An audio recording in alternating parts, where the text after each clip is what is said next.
Hello friends, कैसे हो आप सब। आई होप आप सब बिल्कुल अच्छे होंगे। हम सब भी बिल्कुल ठीक हैं। मैं सुषमा कुहाड़ एसके ब्लॉग्स में आप सभी का बहुत बहुत स्वागत है। तो फ्रेंड्स, बताइए आप सब कैसे हो। और मैं तो यही उम्मीद करती हूँ कि आप सब बिल्कुल अच्छे होंगे और खूब इंजॉय कर रहे होंगे।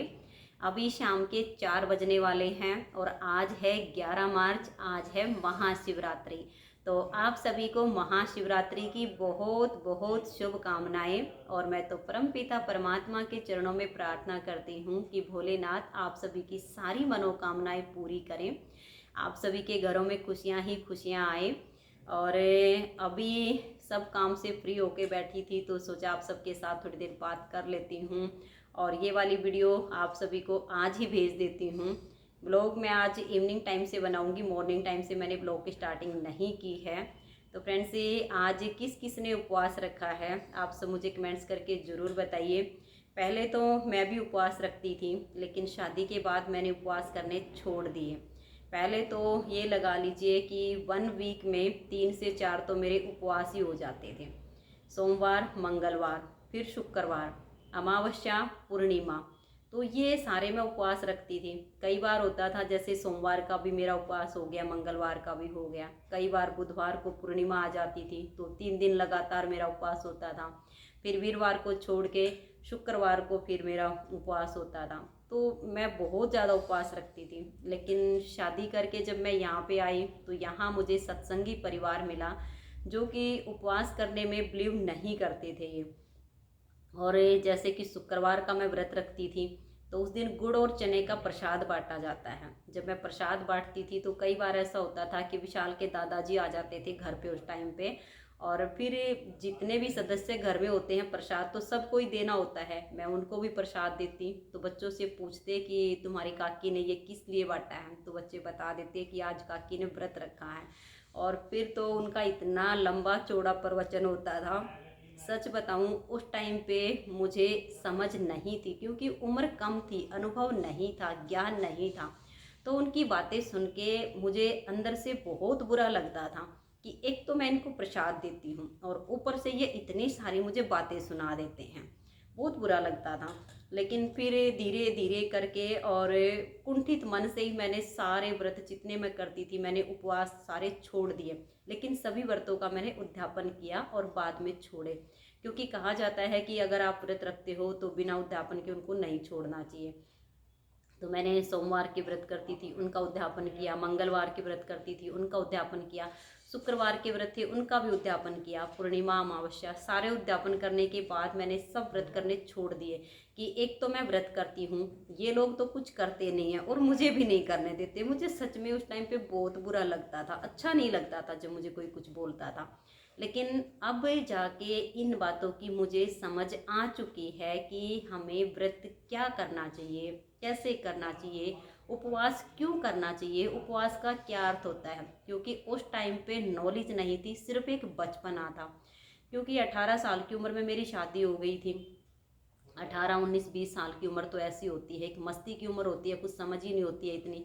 बस एक दूसरे को देख के और ऐसे ही सब काम कर लेते हैं। लेकिन समझ आती है ज़िंदगी के साथ साथ जा कर के। और उपवास वैसे सही मायने में हम क्यों करते हैं, इसका भी एक अपना महत्व होता है। पहले हमारे जो ऋषि मुनि होते थे, महात्मा होते थे, वो हमें समझाते थे कि ज़्यादा नहीं तो महीने में एक उपवास सभी को करना चाहिए। और अगर हम पूर्णिमा के दिन उपवास करते हैं तो वो हमारे लिए ज़्यादा लाभदायक होता है। और उसका भी एक रीज़न होता था। वो ये होता था कि पूर्णिमा की रात को जो चंद्रमा निकलता है, उससे निकलने वाली जो किरणें होती हैं उससे हमारे तन और मन पे बहुत अच्छा प्रभाव पड़ता है। इससे हमारा तन मन शुद्ध होता है, बहुत अच्छी किरणें निकलती हैं पूर्णिमा की रात को चंद्रमा से।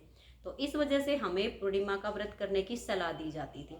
लेकिन आजकल के टाइम में व्रत के जो मायने हैं वो चेंज हो गए हैं, सब कुछ बदल गया है।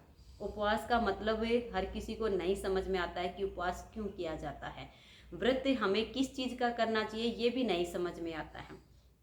अगर हमें व्रत लेना ही हो तो हमें ये लेना चाहिए कि मैं अपने जीवन में अपने धर्म का पालन करूँगा या करूँगी, अपने हर कर्तव्य का पालन पूरी निष्ठा और ईमानदारी के साथ करूँगी। हमें ये व्रत लेना चाहिए, मैं कभी झूठ नहीं बोलूँगी या झूठ नहीं बोलूँगा, मैं हमेशा सच्चाई के मार्ग पर चलूँगी। इस तरह के हमें व्रत लेने चाहिए। मैं किसी के साथ कभी कोई बुरा व्यवहार नहीं करूँगी, कभी किसी का दिल नहीं दुखाऊंगी। तो अब जाके ये समझ में आया है कि व्रत हमें क्या लेना चाहिए, क्योंकि मैंने सन 2007 में नामदान लिया था और जब सत्संग में जाना शुरू किया, सत्संग सुनना शुरू किया, तब आत्मा में एक उभार आता है। जब हम सत्संग सुनते हैं तो हमारी जो आत्मा पे पर्दे पड़े होते हैं ना, वो धीरे धीरे करके उतरने शुरू हो जाते हैं, हमें ज्ञान मिलना शुरू हो जाता है। जैसे हमारे शरीर को भूख लगती है, उसी तरह से आत्मा की भूख होती है सत्संग। जब हम बार बार सत्संग सुनते हैं, कथा सुनते हैं, तब हमें सच्चाई का ज्ञान होता है कि हमें व्रत क्या करना चाहिए। तो फ्रेंड्स, अगर किसी को मेरी कोई बात बुरी लग गई हो तो प्लीज़ मैं आप सबसे दिल से माफ़ी मांगती हूँ, क्योंकि मेरा उद्देश्य किसी का कोई दिल दुखाना नहीं होता है। बस आज मन किया कि आप सबके साथ बैठकर कुछ बात करूं, कुछ अपने मन की कहूं, कुछ आप सब अपने मन की कमेंट्स के जरिए मुझसे कहिए, क्योंकि आप सब जो कमेंट्स करते हो मैं उनको पढ़ती हूं, तो आप सबका मेरे से मिलना हो जाता है। और जब मैं वीडियो लेकर आप सबके घर आती हूँ तो फिर आप सबसे मैं जा कर के मिल लेती हूँ। और आज महाशिवरात्रि के इस पावन पर्व पर मैं आप सबको भोलेनाथ का एक सुंदर सा भजन भी सुना देती हूँ, क्योंकि ये घोर कलयुग है।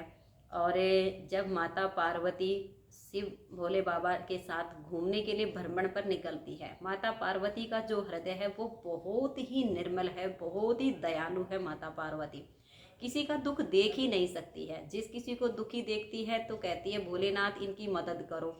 तो भोलेनाथ बार बार उनको यही कहते हैं कि पार्वती किस किस का दुख दूर करोगी, सारी दुनिया दुखी है।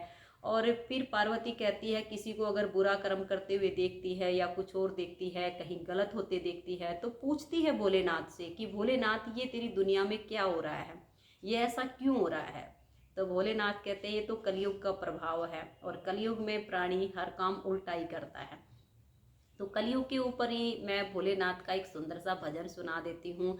जब पार्वती बार बार भोलेनाथ से पूछती है कि ऐसा क्यों हो रहा है, वैसा क्यों हो रहा है, तब भोलेनाथ कहते हैं अभी तो कुछ भी नहीं है, आगे आगे देखिए क्या होता है। तो भोलेनाथ एक सुंदर से भजन के साथ बता देती हूँ आप सबको कि क्या बताते हैं माता पार्वती को। मैंने कॉपी में लिखा हुआ है, वैसे कुछ याद भी है कुछ नहीं भी याद है, लेकिन थोड़ा सा आप सबको सुना देती हूँ। भोला कह रहा पार्वती से ऐसा जमाना आवेगा, भोला कह रहा पार्वती से ऐसा जमाना आवेगा, गली गली में कलयुग फिर जा राम टोया ना पावेगा। भोला कह रहा पार्वती से यो ऐसा जमाना आवेगा, गली गली में कलयुग फिर जा राम टोया ना पावेगा। जब आवेंगी बुआ रे बेबे, जब आवेंगी बुआ रे बेबे, टोटे की बतलावेगा।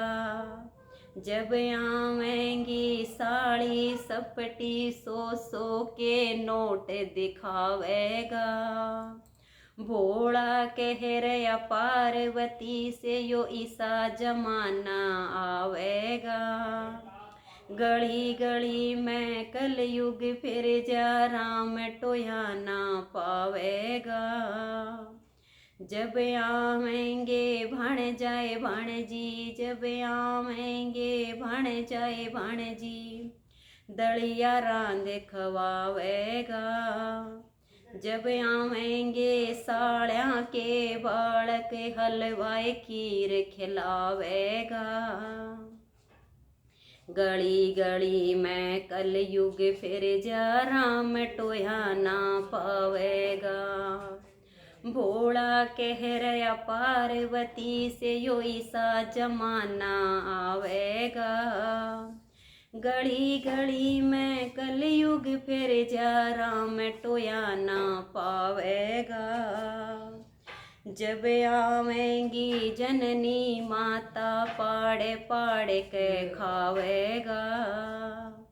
जब आवेगी जननी माता, पाड़े पाड़े के खावेगा। जब आवेगी सासू माता, चरणा शीस झुकावेगा। गली गली में कलयुग फिर जा, राम टोया ना पावेगा। जब आवेगा बाबल घर पे, जब आवेगा बाबल घर पे, कड़वे तोर लखावेगा।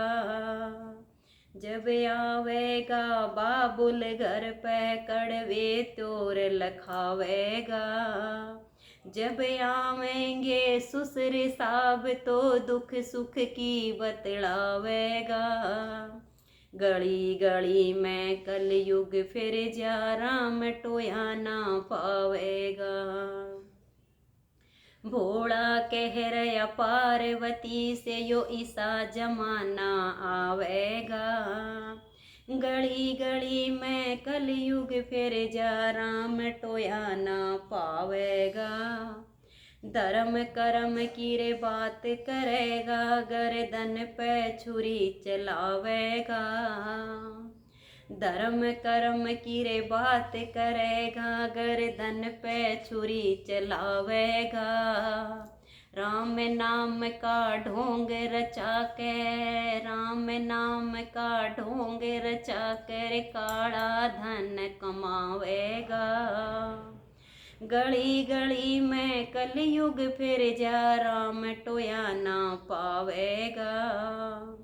भोला कह रहा पार्वती से, यो ईसा जमाना आवेगा। गली गली में कलयुग फिर जा, राम टोया ना पावेगा। कहत कबीर सुनो भाई साधो, कहत कबीर सुनो भाई साधो, मार जगत में खावेगा। जैसी करनी रे वैसी भरनी, जैसी करनी रे वैसी भरनी, कोई ना है माती पावेगा। गली गली में कलयुग फिर जा, राम टोया ना पावेगा। भोला कह रहा पार्वती से, यो ईसा जमाना आवेगा। गली गली में कलयुग फिर जा, राम टोया ना पावेगा। जय भोले बाबा की। फ्रेंडशिप, आप सभी को मेरा प्यार भरा नमस्कार। अगर वीडियो पसंद आई हो तो प्लीज़ वीडियो को लाइक शेयर ज़रूर कीजिए। और आप सभी को एक बार फिर से महाशिवरात्रि पर्व की बहुत बहुत शुभकामनाएं।